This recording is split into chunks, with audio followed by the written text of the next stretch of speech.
Setšhaba se rotloediwa go tswelela ba ikwadisetsa ditlhopho. Mme ka tsholofelo ya gore dilo di wetse meriting, liki e kgolwane ya Botswana Premier le ya First Division di tla tswelela mafelong ano a beke. Yo a ranolang ka puo ya diatla ke ene Patricia Tshobonyane ga re tsena mo dikganyeng. Tautona Dr. Masisi a re boeletsa gore diyunibesithi tsa lefatshe la Botswana di lomagane le yunibesithi ya Makerere kwa lefatsheng la Uganda e leng boremelelo jwa thuto le dikitso tse di tlang ka ditharabololo tsa dikgwetlho tse di aparetseng kgaolo ya Aforika le lefatshe ka bophara. O buile se morago ga go loeto la gagwe kwa yunibesithing eo e rutileng ebile ya lositse bontsi jwa baeteledipele le bagaka ba kgaolo ya Aforika. Pego ka botlalo ka Kefilwe Mokgaotsane. Tautona Dr. Masisi o di tsamaile diyunibesithi lehatshe ka bophara a fa dikitso ka lehatshe la Botswana le kgaolo ya Aforika mme hela ke go gata mo yunibesithing ya Makerere mo Kampala mo go moleretseng boipelo le kgothatso ka isago ya kgaolo ya Aforika le bokamoso jwa lehatshe la gabo. Yunibesithi ya Makerere e butswe ka 1922 ditso tse di neng tsa nonotsha leeto la maitemogelo a maAforika a go ikgolola mo mebusong ya sekolone ka go inakanya le thuto le go tsena dikwele. 1922 ne gore go rena go elela thutego le nyoro ya thutego yaanong pelo a me tshweu ka gore boammaaruri a maaruri ke bone se ne bua ka sone ebile ke go tswela pelo ke batla gore university tsa rona le bone ba dirisane le bone ba molemo ba dilo tse dintle e ka tswa le kgologolo mme mo bogologolong ba teng go tletse khumo ya thuto le thutego. University e tlotlomatjwa ka go ruta baeteledipele ba kgaolo ya Aforika ba dingwaga tsa bo 1960 jaaka botautona ba ntlha ba lehatshe la Tanzania Mwalimu Julius Nyerere le Milton Obote wa Uganda le makgolokgolo a ba bangwe ba baneng ba tlhabolola Aforika. Ntlha engwe e leng gore e botlhokwa ya gore e ele tlhoko e be e sireletswe ya gore university di iretsweng ke go betla motho e se motho hela go betla moeteledipele a na le botho le setho le sa Aforika se le moteng le go ikitse gore zo mohatsing le lentseng jang le ba ga le mahatsha a mangwe. Humanization ya motho ke se se botlhokwa thata yaanong phutego tse re tswa mo go tsone tsena di tshwanetse gore dithuto le ditemogelo tse e leng gore tswa mo go di boneng re le mahatshe re baeteledipele bana ba tsena mona le ba rutang ba nywe seo e ba se tshele mo baneng bao. Mo nakong eno yunibesithi e tsweletse ka go neela dithuto tse di alosang baithuti ba dikitso tse di tlhokwang go rarabolola dikgwetlho tse di aparetseng lehatshe gompieno. Ba na le mokgwa le tsela e leng gore ba e dira gore ba rotloetse gore bana le bagolo le matitšhara ba tle go bereka mmogo le ba tswang mo itsholelong ka kakaretso gore ba tlhame dilo tse dintšhwa ba di babalele e ba di tse ba di ise ko go bapadiweng. Ke tsone dilo tse e leng gore di ka re godisetse ka gore re tla re tse e leng gore a ise ke di dirwe re tla rekisetsa mahatshe a mangwe ka tlhotse di go godimo. O kanya hela hane le gore molemo wa COVID o dirile gone hana e ke bele ka gompieno di-university le tsone tse e leng gore di tlhoahetse di rutatse di rotloetsa tse di ira madi jaana ga di tseye madi mo pusong ke tsone di hetlang madi di na le lehatshe madi. University ya Makerere e balelwa mo go tse lesome tse di gogang ko pele mo Aforika.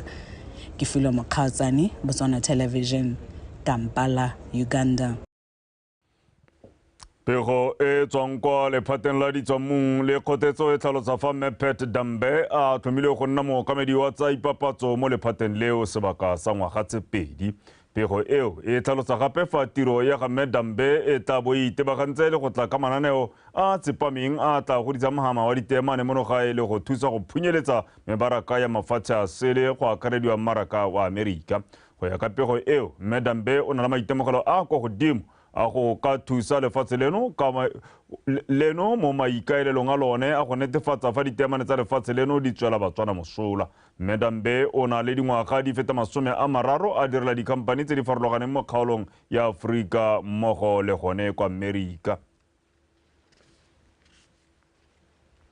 Mokwaledi wa lekgotla le le tsamaisang ditlhopho la IEC Re Jefferson Siamisang a re e sala ikwadiso ditlhopho e simologa kgwedi eno e tlhola ga tlhano go setse go kwadisitswe batho ba feta dikete di le 300 ke gore 300,000 go ralala lefatshe leno. Fa bua le lekalana la dikgang la Botswana Television mo maitseboeng ano Re Siamisang o tlhalositse gore e re ntswa dipalo di oketsega ka bonya maitemogelo a bone ke gore ba ba lemositse gona gore batho ba ikwadisa ka mmetela ga go takwa malatsing a bofelo mme a rotloetsa gore go ikwadisetsa dithopo ga se go tlhopha fela mme go letla motho go nna le seabe mo ditirong di tshwana patlo maikutlo.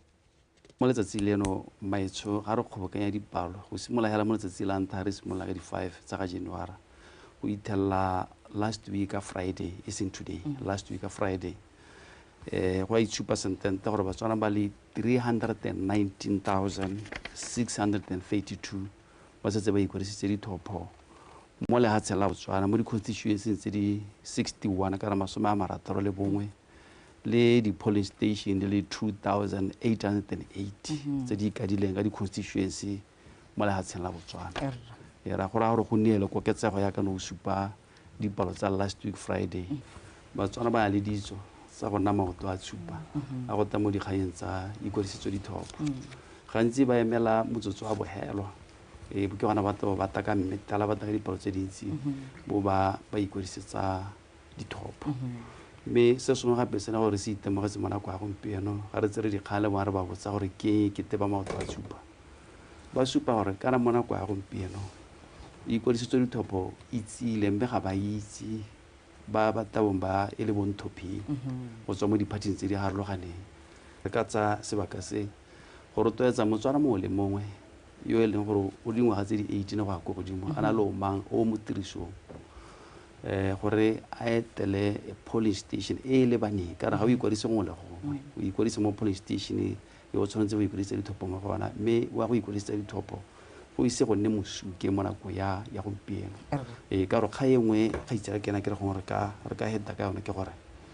ga ba ikwadisetsa dithopo mo gompieno ga se go ipaakanyetsa dithopo tsa October 2024 hela ra itse gore mototegi Tautona la lehatshe la Botswana o ntse a re senya le Batswana a barare go na le kgonagalo a sa re go tanna yalo a re go na le kgonagalo ya gore gongwe go nne le referendum phuto maikutlo mo Batswaneng mme kana ba tabong ba ya go thopa ga se o se diragala ke ba le morolo ba o ikwaseditseng dithopo yana go botlhokwa gore Motswana a lemoge gore dilo tse ga di helehela mo go October 2024 go thopiwa go tswelela ko pele ka dithulaganyo tse dingwe tsa setšhaba. Re tswelela tsa ikwadiso ya ditlhopho banni ba kgaolo ya gantsi le Charles Hill ba gakolotsa go ipona tsa kwa mafelong a ikwadisetso ditlhopho go ikwadisa jaaka ikwadiso e setse ka malatsi a le 13 fela e bo e wela. Kopo e dirilwe ke mogolwane wa ofisi ya tsa ditlhopho ko gantsi re Gaolapelwe ke tlogetswe mo potsolotsong le lekalana la dikgang la Botswana Television Lesego Mokaisi o rulagantse pego. E re go setse malatsi a le 13 pele ikwadisetso ditlhopho ya ntlha e simoloditsweng kgwedi eno tlhola gatlhano e wela bagolwane ba ikwadisetso ditlhopho ka kgaolong ya Charles le gantsi ba re ikwadiso e tsweletse sentle ebile ba solofetse tshologelo e kwa godimo ya batho jaaka malatsi a ntse a tsweletse ka go fokotsega mo bekeng ya boraro ya ikwadisetso ditlhopho dipalo tse re setseng re di bona mo kgaolong ya rona ya gantsi ke dipalo tse di nametsang ka gore re bona mo bekeng ya boraro setse re kwadisitse batho ba le 7,161 ke tsa gore ke dipalo tse e leng gore ta ra ra go digala ikwadisetso ditlhopho e ya go hela ka di 5 tsa kana ka di 3 tsa ga February e be re na le dipalo hela tse di nametsang batho ba e leng gore ba ikwadisetsa ditlhopho ke Batswana ba e leng gore ba na le omang yo mo tirisong ba na le dingwaga tse 18 go ya go godimo gape ba na le bonno ha e leng gore ba ikwadisetsa teng re na le mafelo a go ikwadisetswa mo gone polling stations di le 29 gotlhe mo metseng ko merakeng le ko dipolaseng population ya Charles Hill district e ha godimo ga 17,000 jaanong rona tsholofelo ya rona ke gore ha re kgonne seelo se re se ipetseng re be re gorogile mo go 13,000 ka tshologelo ya gore ba ga rona ba tla nna ba tsiboga ba tla go ikwadisa ga re ba laletse bagolwane ba ikwadiso ba tsweletse ba tlhalosa fa go sena dikgwetlho dipe tse dintsi fa e sa le ikwadiso e simolola re nnile le kgwetlho e amileng omang e le ngwehela tota ga di dintsi gotlhelele bontsi jwa batho ba ba iponatsang ko matlhophelong ke batho ba e leng gore ba tla ka boomang ba ba mo tirisong ba e leng gore boomang ba bone ba supa ba le gaufi le go fela re tle re ba gakololle gore ba ikopanye le ofisi ya omang gore ba tla ba ntšhafatse omang wa bone. Dikgwetlho tse re di bonang ke batho ba e leng gore gongwe ba ta ko mathophelong ba ta ba sa tshola boomang ba ba mo tirisong ke bone ba e leng gore ba le babedi ba le bararo re setse re kile ra ba busa gore nya mme omanyo ga mo tirisong ya go taka omanyo e leng gore o siame kana o ya go mo shwahatsa ke tsone dikgwetlho hela tse re di bonang tse dingwe ke tse e leng gore di amana le tsa loapi hela gore kana mahelo a rona a ikwadisitswe dithopo a mangwe ke ditante ano ga go na le dipula kana dipheo re itemogela gore ditante tsa go nna lo di awa mme re na le ka gare re tsibogelang seemo seo ka tsone ka teng gore se ka sa kgoreletsa ikwadisitswe dithopo. Ba sa le ikwadiso e simolola mo kgaolong ya gantsi go setse go ikwadisitse batho ba le 7,100 fa go Charles Hill go ikwadisitse batho ba le 4,000. Lesego Mokwaisi, BTV News. Mopolamento wa kgaolo ya Lesoso Shoshong Re Obrile Saso o rotloeditse banni ba motse wa Tobela go dira madi ka ditsa tlholego. A re motse o ka dirisa motlakase o dirisa maranyane a letsatsi mme o tlhoka gore koporasi ya one o ithulaganye gore e kgone go etela pele tiro e. Re le Saso o buile se kwa putegong ya kgotla kwa motseng o Bosheng. Tsholofelo Tombale Kapego. Go na le thulaganyo ya go fetla motlakase o dirisa marang a letsatsi wa 1 megawatt mo motseng wa Tobela ya maikaelelo magolo e leng go thusa go fedisa lehuma kwa motseng wa Tobela mme o sa le o rulaganyediwa go tloga ka ngwaga wa 2017. Mopalamento wa Shoshong Re Obrile Saso o ne a bolelela banni kwa phuthegong ya kgotla gore go na le babeeletsi ba ba kgatlhegelang go aga maharatlhatlha ao ka jalo banni ba tlhoka go tlhomamisa gore ba ipaakanyeditse go a etelela pele. Ya ne ke kopara gore cooperative e me ka dinao kgosi ke batla ya Tobela gore e me ka dinao e tele o de leadang this project ka gore ka tlo re emela ka dinao mo dikgweding tse ditse gore e me ka dinao batho ba le ba go na le ba go kile ba ta go ofising kwa ba re ba batla go dira the project e ka re nya ga le se le buile batho ba Tobela le ba bolela gore ba bona eng ko ga gona ko le anteng ko ke tla ke itse gore kwana ba ipaakantse pele e re ga ba gota be re ta re ba le rolela again. Re le Saso o ne a gatelela fa motlakase wa marang a letsatsi o se turu ebile o ka sologela setšhaba mosola go menagane. Yaanong ke parle ipaakanye batho mahatseng mo metseng e mengwe ko bo north kwa ba ja madi community based natural resource management ya e re tisetsa letseno e le tisetsa ditiro e le tisetsa sengwe se le gore se ka itshetsa ka sone mo ga lona ne e tabo e le motlakase. Banni ba ne ba dirisa sebaka seo go bolelela mopalamento wa bone ka tse di ba tshwenyang. Se ke se itumelang gape mopalamento wa me ke sone sekolo gore mme go ka dira jalo ga o ketsa ditlasenyana tse le bana ba rona ba tsena jaaka o setse o tswa go bua batho ba ja batho ngwe bana ba rona ba kata ba se go hala mme bohutsana jo botona mo Tobela batho ba modimo ke metsi ga re kgone go itsenyetsa metsi mo malapeng ka baka la gore pipe o wane hela ke ela e thamaletsega e kwaletse rona re kota sekwa ga o re o ya ko otaitiltisi madi a teng ke kgomole namane jaanong rona ga rena la ga e le thebe yo re ka tsenyang dipompo ka kaene mo jareteng re tiro a rona mo Tobela ke ipelegeng hela ke ka leboga ha metsi a ka atolosiwa ka gore ka kgona go itsenyetsa dipompo mo malapeng. Banni ba Tobela bona ba tlhalosediwa gape gore motse wa bone o na le sebaka sa go gola ka gona le ditsha tse di fetang lekgolo tse di neng di beetswe kwa thoko gore di abelwe batho. Tsholofelo Tombale, Botswana Television. Mopalamento wa kgaolo ya Mosupa Manyana Re Karabogare o akgotse banni ba motse wa Mosupa go bo ba eme boeteledipele jwa motse wa bone nokeng mo ditlhabololong ka bontsi tse a tlhalosang fa mo nakong eno di tsamaile ka thelelo ebile di weditswe ka nako. Re ga re buile se mo putegong ya kgotla ya neng a e tshwere kwa ga Mosupa Bosheng ke se go fetse Makwinja wa Bega. Re Karabogare a re bontsi jwa ditlhabololo di tshwana le kago ya sepatela sa Mosupa, paakanyo ya borogo, ditsela ga mmogo le lebala la metshameko ke dingwe tse di supang ga go na le tswelelopele mo go tlhabololeng motse mme se ke mangwe maduo a go nna le mowa wa tshwaragano le tirisano mmogo e e siameng. ko Pitseng re expandile clinic re okeditse re ngantsurusitse e wetse go ra lekgetho ntse go na le makgetho a metsi go ra lekgetho le ko Pitseng re buana ha re leng teng gompieko ra kontraka a netse gore a dire project ya go isa metsi ko Pitseng go ra lekgetho e wetse project e re dirile tsela e tswa mo Mosupa go le Tlhakane West e wetse gompieko ha re leng teng re komanya re okeditse clinic ya Manyana re tsentse maternity wing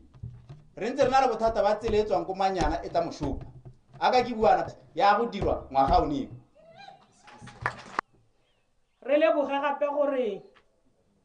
poso ya rona ya upgrade le gompieno e godisitswe ntse e tlhabolwa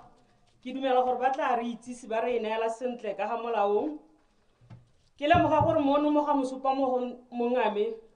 ra iteka le rona re le ka thata ka tshelo ya matlakala tshelo a matlakala e le bontlhabong ba go le ka gone gore ba botsogo le bone ba lemoga gore re tsenya letsogo e re dikgang di eme jalo ba nne ba nna le sebaka sa go gakolola le go ikuela mo go mo palamente ka tse di ba tshwenya puso ya itlhabantsha ka ntlha e nngwe gore re ntse jaana a ke tse se ka ihela go lo ele masimo re itse gore go lokwa ke ko masimo go bo go twe go na le VDC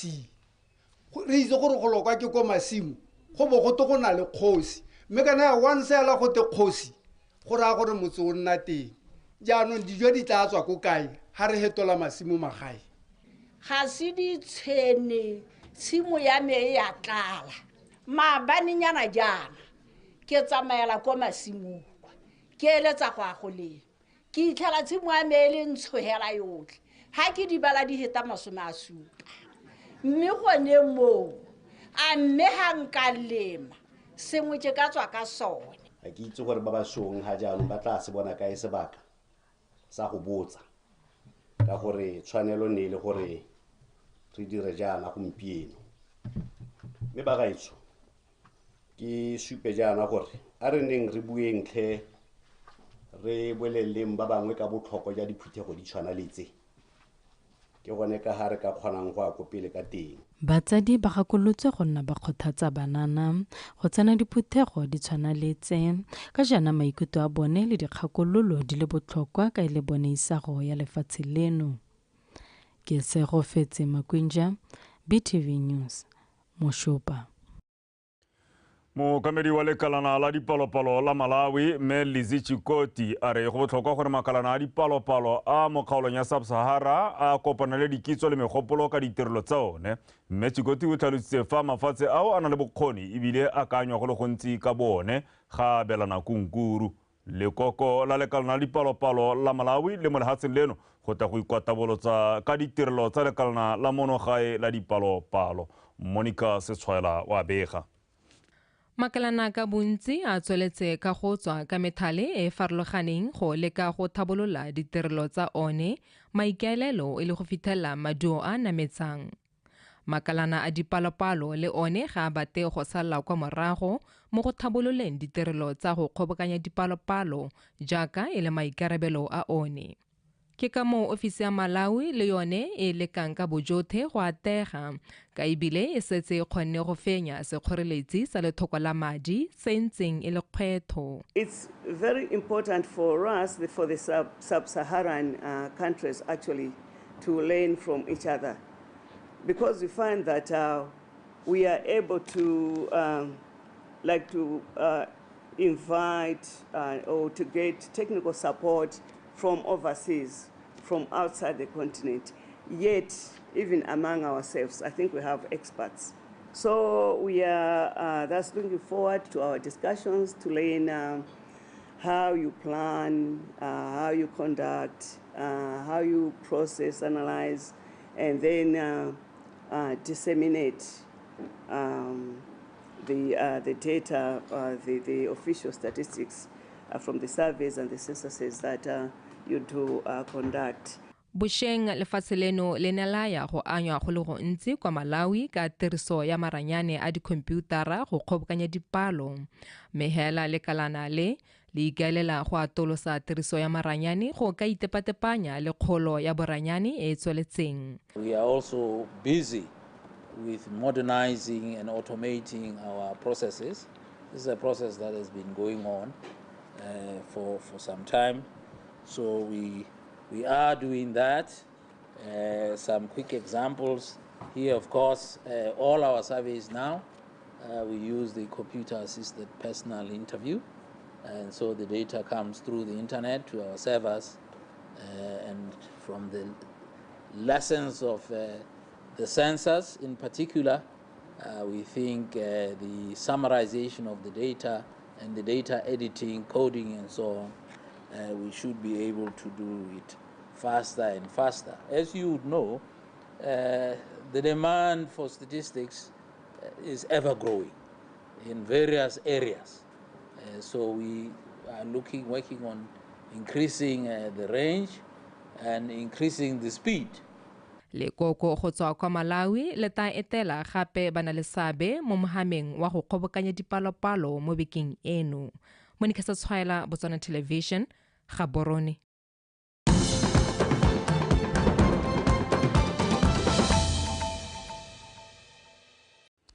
Wetso ha ile gone o tsubang se gona sa ditshwantsho o kopana kgathathu le kganya dikebekwa me yone yare Batswana bangwe ba tsweletse ka go ngwekiwa ke dilalome tse di felalang di ba tsetse madi ka go ba tlhalosetsa fa ba setse madi fa thoko ga dikoloi tsa bone go ya ka bangwe ba ba setseng ba kile ba tsediwa le go bona ditiro tsa dilalome tseo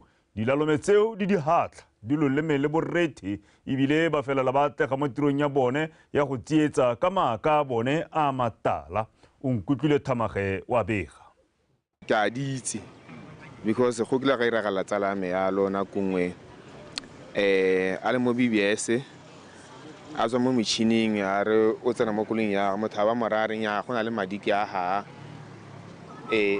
sa ga mo tseleng ba morabareng no o itse re keng a re ha pele ha le ha tsena ka betlhela gore no go na ditsala tsa go tse pedi gone mo stopong mo ba palama ha ba sena go palama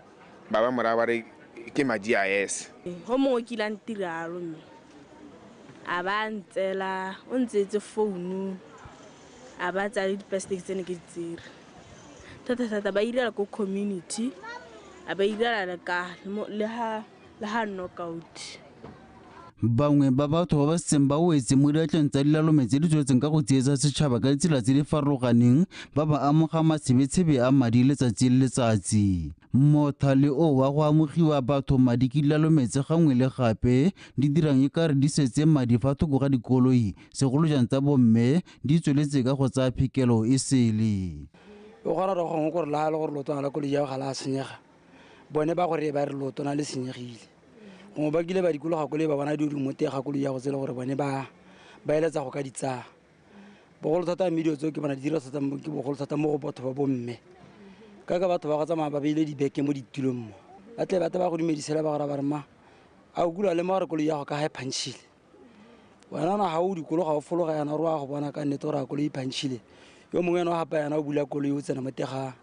ga koloi o tsa beke o sia ka yona. Go tlhalosiwa dilalome tseo di dirisa matsipa a tseneletseng a imelang ba ba ikaelang go ba amoga madi phelelong ba kgone go dumana le se ba se buang. No bone ha ba tamo gorona ba re gatella tota mathaka ba borai tota straight ha ba tla ba go yena ba tla ka tsela nngwe e sa tlhalogaseng Mapodisi a tlhalosa fa go se motlhofo go ka tshwara magodu ao a berekang le segongwana sa bomme le borre. Dirile dipampiri ba kgagola dipampiri be ba dipaka o ka re ke madi ba tsa 100 pulo o tshelang ba mmaga godimo ba tsa 50 pula ba mmaka hatase kana ba tsa 100 pulo mo ba mmaka hatase ha o bona go le go tutuka ka re madi ana o bona 100 pula godimo le 200 pula ta gore go ona madi ha o dumela gore la bale e tlo re ntse le ho nako e se go pela go tla banna either ba le babedi kana ba le bararo ba tla ba go bolela gore nyarra re mapodisi re tlhotlhomisa kganye e leng gore go thukutilwe batho madi le dithoto yaanong monna o na le ene o bile ke suspect kana ke mmelelo wa rona gore a gore le wena le mmogo mo go ene e bile go no ba go phuruphusa ba gore ba re a ga ona madi go dibankeng madi a go ke bokae ga gore wa latola ho ba go tshosetsa ba gore ba re nya e bile ra go tlhatlhela gone. e re ka jaana mapodisi gangwe le gape ba ntsha melaetsa go tsibosa setšhaba ka maano a a farologaneng a ditiro tsa borukutli batho ba le bantsi ba tsweletse ka go tsiediwa fela. Ditlhotlhomiso tsa mapodisi ka ditiragalo tsa go tsiediwa ga batho mo mafelong a tshwana le a marekisetso di tsweletse mme ga di motlhofo ka jaana manweenwee ao le one a dirisa metlhale e e farologaneng. O nkutlwile Thamaga, BTV News, Gaborone.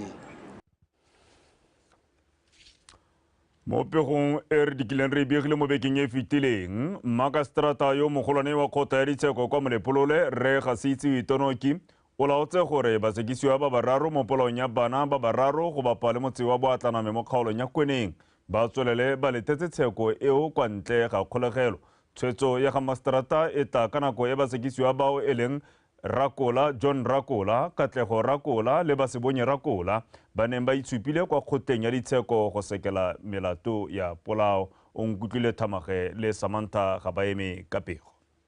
Basekisiwa ba le bararo e leng Rakola John Rakola wa dingwaga di le 79, Katlego Rakola wa dingwaga di le 32 ga mmogo le Basebonye Rakola wa dingwaga di le 50 ba lebisitswe melato e le meraro ya polao. Go ya ka dipampiri tsa lekgotla go belaelwa fa boraro jo e na re kgwedi ya Morule e le 28 ka ngwaga 2023 gaufi le masimo a dithoteng a bapeng le motse wa Boatlaname mo kgaolong ya Kweneng ba dumalana go bolaya phenyo ra tlhaga. Mo molatong wa bobedi babelelwa ba ka boraro ba lebisitswe gape molato wa go bolaya mmile le kgatlhaga ka lone tsatsi leo e ntse e le gaufi le masimo a dithoteng a bapeng le motse wa Boatlaname. Mo molatong wa boraro go belaelwa basekisiwa ba e na re kgwedi ya Sedimonthole e le 28 e ntse e le kwa dithoteng ba kopanela gape go bolaya Pako Mogalagadi. Mosekisi wa puso mo tshekong e Sub Inspector Maureen Segokgo o tlhaloseditse lekgotla fa basekisiwa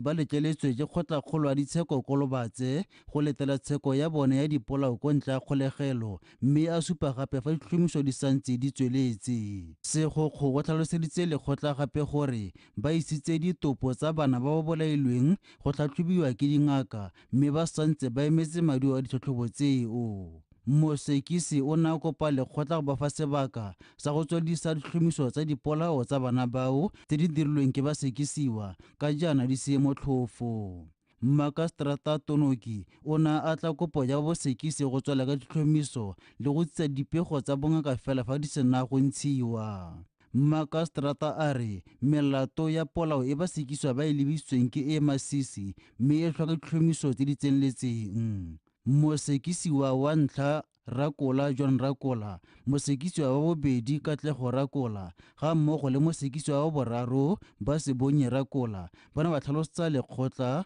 fa go sena sepe se ba ka se buang. Makaseterata yo mogolwane wa kgotla ya ditsheko ya Molepolole ga se itsewe Tonoki o okeditse nako ya gore basekisiwa botlhe ba tswele ba lete tsheko e ko ntle ya kgolegelo mme ba tla isupa gape fa pele ga lekgotla kgwedi ya Moranang e le malatsi a le 23. O nkutlwile Thamaga, BTV News, Molepolole. Modulasetulo wa ntlo ya dikgosi Kgosi Puso Gaborone o rotloeditse maloko a ntlo ya dikgosi go tlhomamisa fa ba dira tiro ya bone sentle go tlhokomela merafe ka e letsela nngwe ya go hema dikgang tsa borukutli. O tlhalositse fa mo pakeng eno ya ntlo ya dikgosi ya bone go nnile le dipolao tse di diragetseng mo mafelong a a farologaneng go ralala lefatshe leno. Kgosi Kgolo Puso Gaborone a re o buile se ka moso gompieno fa a bula phuthego ya bo-15 ya ntlo ya dikgosi. Theri Makgweng le disang go tswa kgosi ba rulagantsa pego. E sale go simologa ga paka ya bone ya ntlo ya dikgosi ka ngwaga wa 2019 go tlhalositswe fa go nnile le dipalo tse di kwa godimo tsa dipolao go ralala metse e farologanyeng. E re ka seemo se se tshwenya maloko a ntlo ya dikgosi ba rotloeditswe go bereka ka nata mo go ageng setšhaba se se bopaganeng ka lorato le neelano se le tsela ya go leka go hema borukuthi. Ga re lebella ka kakaretso tse di amang setšhaba nngwe ya dilo tse di tshwenyang tse re ntseng re di bona ke kgang tsa dipolao tsa batho. Ra itse e setseng ka re jaanong ke selo modiro gore tsatsi le letsatsi beke le beke re tshwanela ke gore re bone pego ya dikgang tse batho ba bolawang ka go harologana ka tsela tse di sa nnang sentle mo metseng ya rona. Le ke dumela ke re le tla dumelana le nna gore le le marara a lehatshe la Botswana le tlhokometse merafe ya lona. Ga gona ope yo eletsang go latlhegelwa ke batho mo kgaolong ya gagwe mo motseng wa gagwe ka tsela tse di sa nnang sentle. Ka tsela nngwe ya go nonotsha ditirelo tsa magosi go rulagantswe dithuthuntso tse di maleba go ba thathelela ka dikitso tsa boeteledipele gareng ga tse dingwe. Ra itse gore gone mo mpung ya rona ya bone ya dilo ya dikgosi re na ra ipeela gore re batla gore dithuto e nne dingwe tsa dilo tse re di bang ko godimo mo go netegatseng gore re tlhatlhelela marara, re ruta marara, re ba neela dikitso tse di maleba. E tsaya ke re bua jaana go kgonne go nna le dithuto tse di harologaneng, mme ebile ra kgona gore re tsene le mo dithutong tse di amang le tsa maranyane, tse di amang le tse di itebagantseng le boeteledipele, tse di amang tse di itebagantseng gore re ka fetola dilo ka tsela e ntseng jang ka ga re di dirang ka teng. Mo bekeng e ya ntlha ya phuthego nngwe ya dilo tse di tla dirwang ke gore maloko a ntwa ya dikgosi a lebelele tshekatsheko molao motheo kgotsa white paper e neng ya rolelwa ntwa ya dikgosi ngwaga o fetileng ka kgwedi ya Sedimonthole e le 20 gore ba e sekaseke. Re kopilwe ebile re kgethile gore re ye ko merafeng ya rona, re ye ko go ba re ba emetseng, re ye go buisanya le bone mabapi le se se mo pampiring ya puso kana the government white paper yone eo ya review ya constitution ya lehatshe la Botswana kana tshekatsheko ya molao motheo wa lehatshe la Botswana. Jaanong go tla nna le sebaka mo bekeng e rona re le ntlo specifically ka Labotlhano re tla nna mfatshe go sekaseka white paper ya puso mabapi le tshekatsheko ya molao motheo. Phuthego e solofetswe go itebaganya le dipotso tse di 26 le go thathanya ka melao ya ditsamaiso dingwe. Theri Makgoeng, Botswana Television, Gaborone. Kansele ya Chobe e ne e tshwere moletlo ka bodietsele bošeng go lemoga seabe sa dikomiti tsa dithabololo tsa metse. Ka bodietsele e ne e tshwere ka fa tlase ga setlhogo se se lemogang botlhokwa jwa dikomiti tse di nonofileng mo go iseng dithabololo jalo tsa sennalaruri kwa setšhabeng. Ke a leboga Iole Kapego. Khansele ya Chobe ya re e lemoga tiro e e dirwang ke dikomiti tsa dithabololo mo metseng ke ka moo moletlo o wa ka bodietsele e leng tsela nngwe ya go phuphutha legeta maiteko a bone go ralala metse mo kgaolong e. Mothusa modulasetilo Re Tenkenyana Tuelo a re dikgaolo tse dingwe di tshwanetse tsa tsaya malebela mo go ya Chobe ka go lemoga tiro e e dirwang ke dikomiti. O boikarabelo ja one e leng go tisa dithabololo mo motseng le go di tsamaisa le go di linka le borahe tota di tshwanela ke go lemogiwa jaaka khansele ya Chobe e simolotse go di lemoga jaana. Gongwe re keletswe ke gore re simolole le dikhansele tsotlhe all the local authorities gongwe di lemoge di-VDC hala jaaka rotlhe re di lemogile jaana. Makalana otlhe a mo districting ba ikaegile ka VDC, ga gona ope o ka dira dithabololo a sa tsena ka VDC. Jaanong se re ne re batla gore se dire ke gore le bone re ba lemotshe gore ke ba tsaya karolo ke batho ba ba botlhokwa ga re lebile dithabololo tsa metse le matshelo a batho mo motseng gore sa ba se dirang ba dira karolo nngwe e botlhokwa thata mo metseng le mo kgaolong ya rona. Motse wa Satau o dirile go tala ka diata ka go gapa dietsele di le 5 mme ba ikgapela madi a kana ka 11,000 pula mme ba re go sala morago molao motheo le ditsamaiso tsa komiti ya dithabololo ke gone go ba kgontshang go ntsha maduo a mante. Ta ko Satau re hiwa di-guidelines ke ba council re follow tsone di-guidelines tsa teng. Na le project ya slaughter slab metse ya rona yotlhe ka botlhenne re netse di-slaughter slab ye mengwe a re e be togela di-slaughter slab di senyega rona re bo re itshwarelela ka slaughter slab sa teng sone se se dirileng gore re tseye award ya project e ongoing ye le ya ntlha. Ko ka Vimba re na le thulaganyo re kopane le ba environment ba lephata la environment la council ba re netse schedule sa bone se le gore every month re na le clean up.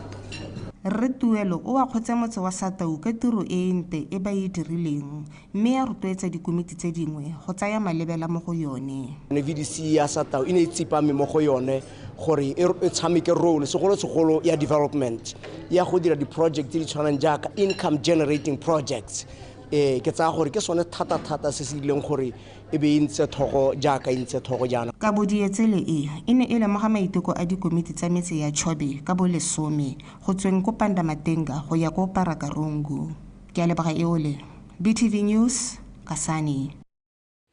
Wetsore di wetswa ka kgannye ke rile maitseboeng a tsatsi la gompieno ga tlhago ga molelo kwa mmolong wa kgale mono Gaborone. Molelo o ne o le bogale o peperetla mme wa ja bontlha bongwe jwa marekisetso a Spa gone kwa mmolong o mo puisanong le BTV News mo tshwarela mo kamela mapodisi an Old Naledi Assistant Superintendent Mike Gaoboy yo neng gape a bua le kwa lefelong lo la ditiragalo o tlhalositse fa molelo yo o mo marekisetsong o ne o laolesega mme ba kgonne go tima ka bokete o tlhalositse fa go sena dikgobalo dipe tse di bakilweng ke molelo o mme fela ba tla tswelela ba tsimolodisa jalo dipatlisiso tsa gore tota molelo o ka tswa bakilwe ke eng le ga mmogo le gone go rurifatsa gore dithoto tse di ka tswang di jelo ke molelo ke tsa madi a bokae.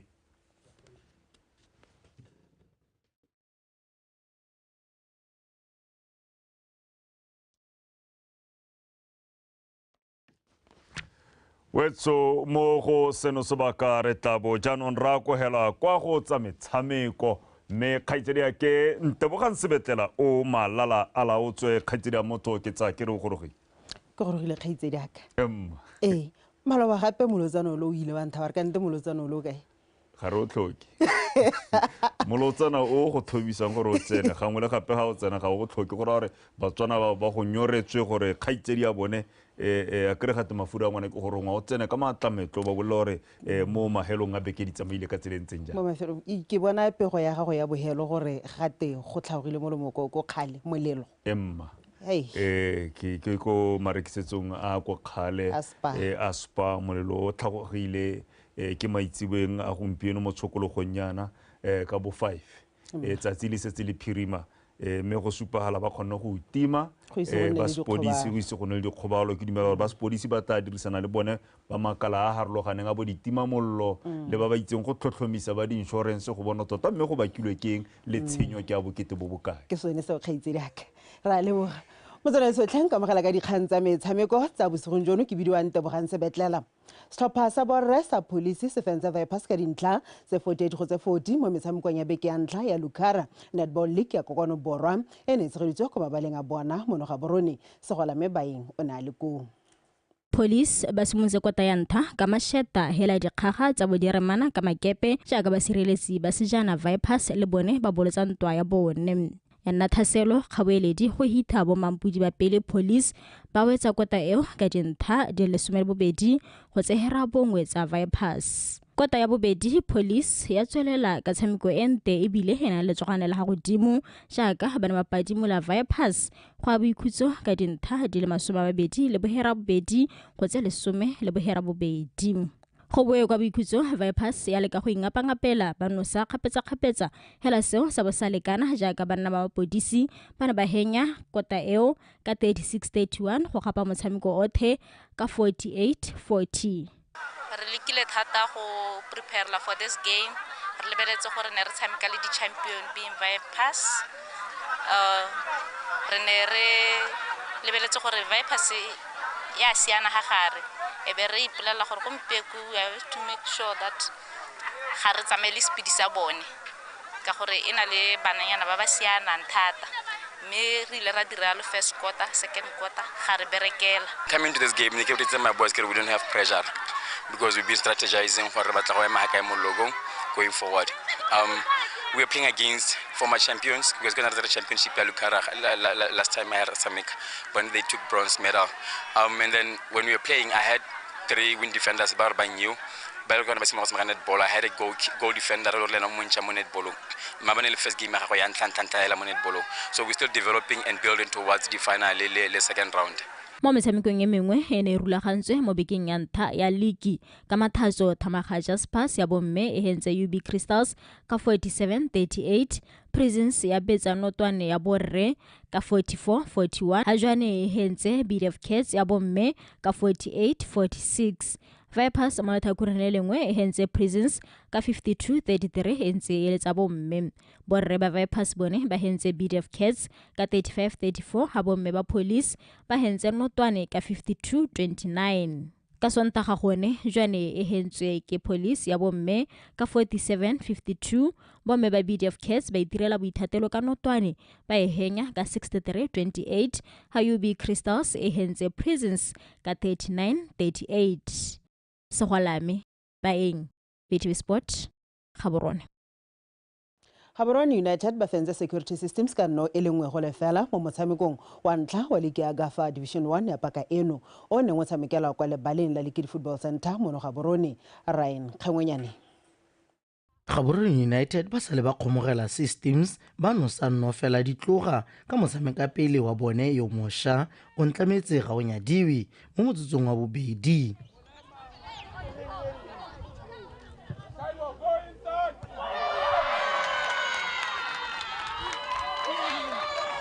Maiteko a ditlhopha ka bobedi go nosa nno e nngwe mo karolong ya ntlha a retela ka jalo ditlhopha di ya kwa nakong ya go ikhutsa ka e lengwe ya moya go lele go lefela la Systems. Mo karolong ya bobedi ga lebega ditaelo tsa ga Mokatisi Mpile Madala di utlwetse The Alarm Girls ba etela dikota tsa GU kgapetsa mme mababogolo ya bo e le go retelelwa ke go nosa.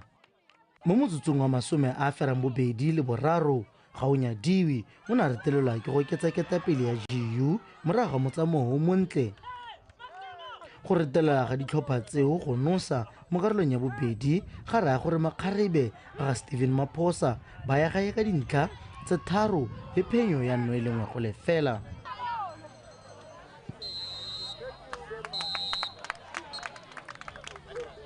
I think we did well. Both teams did well, and come on, they are girls. I mean, you have a lot to work on, especially keeping the ball. You know, if you are coaching ladies, you need to work on the ball technically, especially keeping the ball. If you keep the ball more, which is what we tried, which is what we are going to keep on doing, keeping the ball so that they get tired. As they get tired, they open the gaps, and then we capitalize on the gaps. As you saw, the first goal, how it went. That was according to the plans, and it really worked. And I think they are a good side as well. They are a good side. It was a tough game. Loss of concentration. The first minute, I think. So we contain. I think my girls were a bit shaky. But going forward, we have learned something. We'll go and rectify the mistakes and carry forward. A loss is our first game ya league. Let's see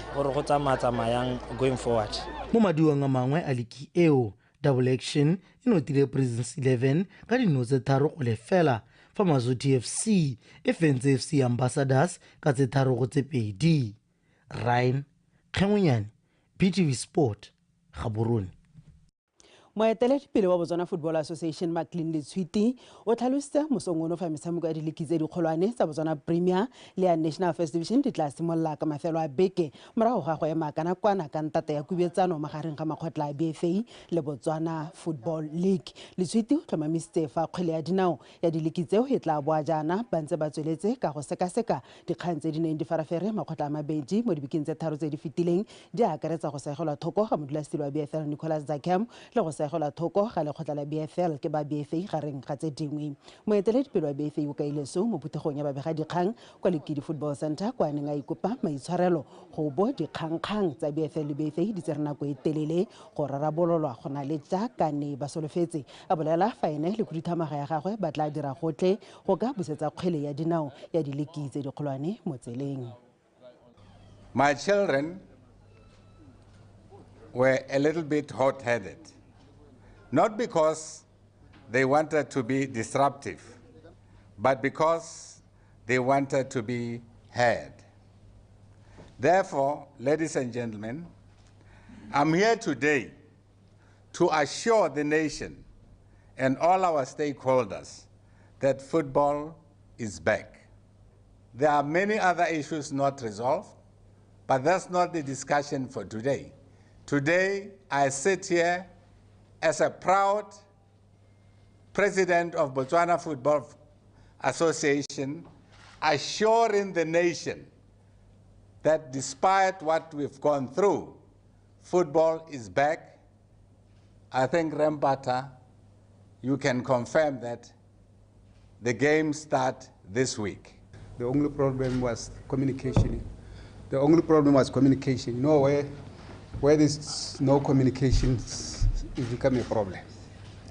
So we have solved the communication. And we are starting this weekend as First Division North and South. Thank you very much. The games will be back. Football is back. Rwala Mabaleng weekend to Ineta. So just to give confirmation to the nation, and we are very sorry for having missed football for the last 2 weeks, but it was the necessary evil. Thank you very much. Jano Fardigarela. Maikaelelo magolo a ka Zungula Bridge Marathon activation ga se fela go rotloetsa batamogi go ipankanyetsa lebelo ka dipalo mme gape ke go tsibosa bana le seabe ka botlhokwa jwa go tlhokomela mebele le botsogo jwa bone se se tlhomamisitswe ke mogolwane wa komite e bankanyetsang lebelo leo re David Lebalelo yo go editseng ka gore ka go tsibosa gape gore e thusa ikatiso ya batabogi ke Zotemane ka pegong ntle le go ngwa ka batabogi ba bona go le botlhokwa go laletsa ba tsa botsogo le dikgwebo tse dingwe go tla go thusa go dira ditlhatlhobo tsa botsogo gore ba nne le batabogi ba itse seemo sa bona sa botsogo. This event is hosted here in Kasane. It's hosted here in Chobe. So we want to see most numbers coming from Chobe. And by so doing, re le ka Zungula Bridge Marathon, re lemogile go le botlhokwa gore re ba rotloetse ka go hokotsa one madi a eleng gore batho ba Chobe ba ka register ka one. Health screening.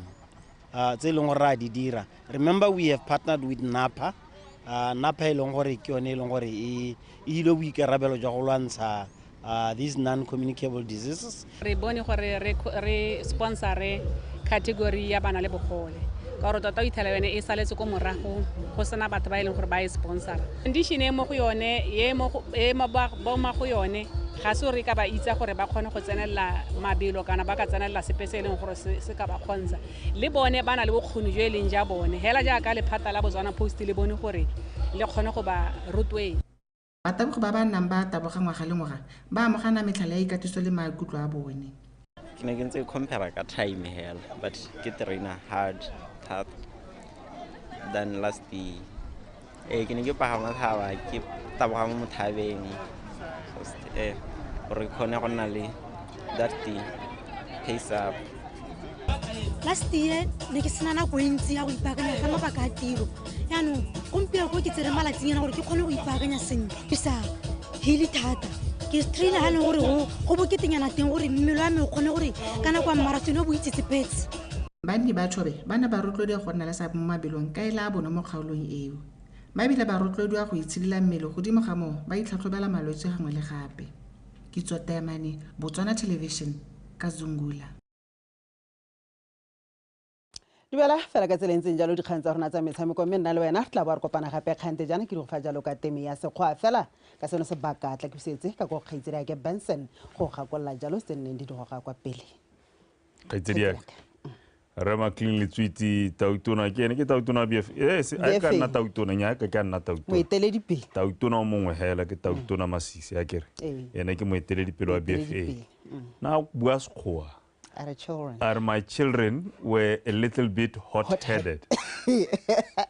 My children were a little bit hot-headed. Bana ba gago tlhogo tsa bone ne di opa. Ke itse loro wa go iranola.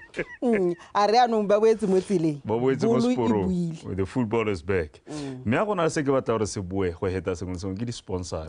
di sponsora tsa football league, di sponsora tsa metshameko e harologaneng a ke softball a ke volleyball a ke netball a ke karate metshameko ha ka bona di sponsora ke gona go ta hatlhogang be re nna le kgolo tota go ha go batla research ba itse gore ha o lebella ngwaga tse di hitileng a bo lebella le ngwaga tse re mo go tsone re latlhegetswe ke di sponsora tse di karang ka go tsana mo metshamekong yotlhe ka go harologana ga se football hela ha re o lebella volleyball ha gona sponsor ha re o lebella go karating ha re o lebella go boxing na le Botswana mikizo ba ba sponsor ha gongwe ha di for di awards khotsa go disa go tswa go modimo mme hela ba maru ke gore nako engwe ha di o tse di diragala o kgona gore o bo a tumela ba itseanape ba batona ba rare motho ba modimo a ko le re sekasekiseng gana ka tlhaloganyo tse di tseneng sekole tse di rileng re kgone go dira research e tseneletseng dipatlisiso gore sentlentle go diragala mo Botswana ke re latlhegelwa ke ba rotloetsi ka tse lentseng jaana ga go a tshwanna go nna le ka ke tsa kere bontsi ba di-sporting coach kana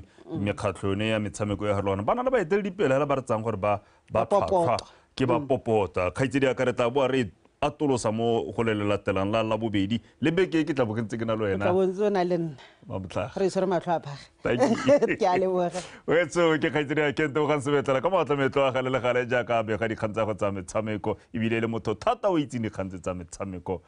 ka tsela e tsialo wetso a re boe gape re lebe ditlhogo tsa phirimaneng ya mosupologo University tsa monogae di rotlediwa go nna le tirisano le University ya Makerere kwa Uganda setšhaba sa rotlediwa go tswelela ba ikwadisetsa ditlhopho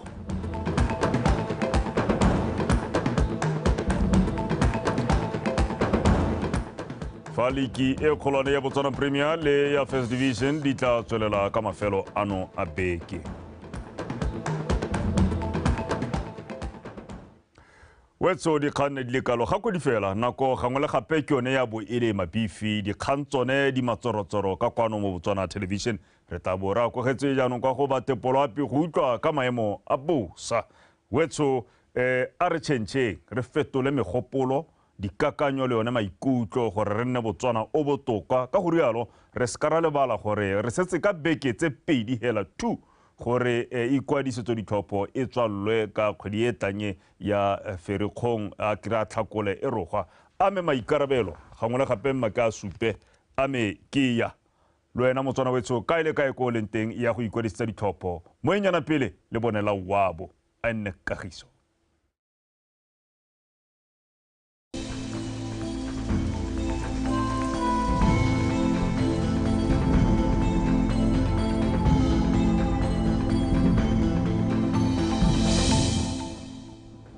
Dumelang ba gaetsong ka mogeleng ka seemo sa loapi o sediwa ke leader wa dikgomo fa re lebela mo seseng la ka moso se sore go thibile ka bontlhabongwe lefatshe leno ka bophara ka kgonagalo ya pula ya diphefo le dikgadima mo mafelong mangwe a dikgaolo tsa borwa botlhaba kgatlheng kone le borwa jwa legare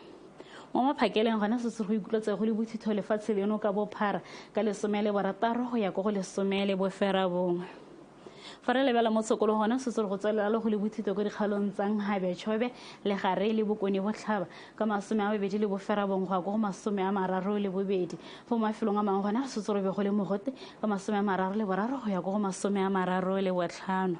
fa re lebella seemo sa loapi mo malatsing a kopele mo dikgalong tsa borwa botlhaba kgatleng le kone re setse pula ya diphefo di kgadima ka tsela la boraro la bone go le mogote mo tshokologong dikgalo tsa gantsi le kgala ga di gona se se go thibile ka bontlhabong ka tsela la boraro la bone go kgaolong ya gantsi go le mogote mo tshokologong fa kgaola ya kgala ga di gona se se go thibile ka bontlhabong ka tsela la boraro fa ka tsela la bone gona se se pula ya diphefo le dikgadima mo mafelong mangwe a kgaolo eo go le mogote mo tshokologong ka tsela la boraro le la bone dikgalo tsa tšhobeleng gabe gone re setse re go thibile ka bontlhabong ka tsela la boraro la bone go le bothitho mo tshokologong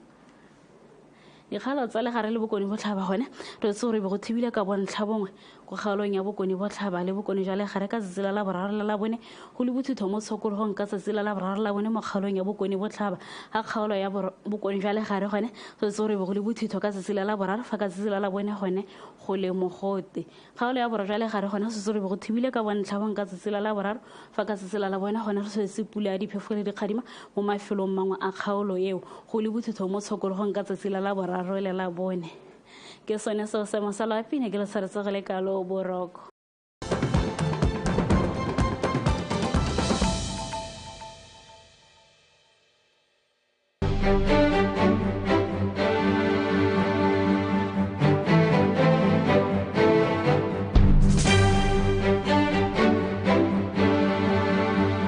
Energy in Botswana is a growing industry with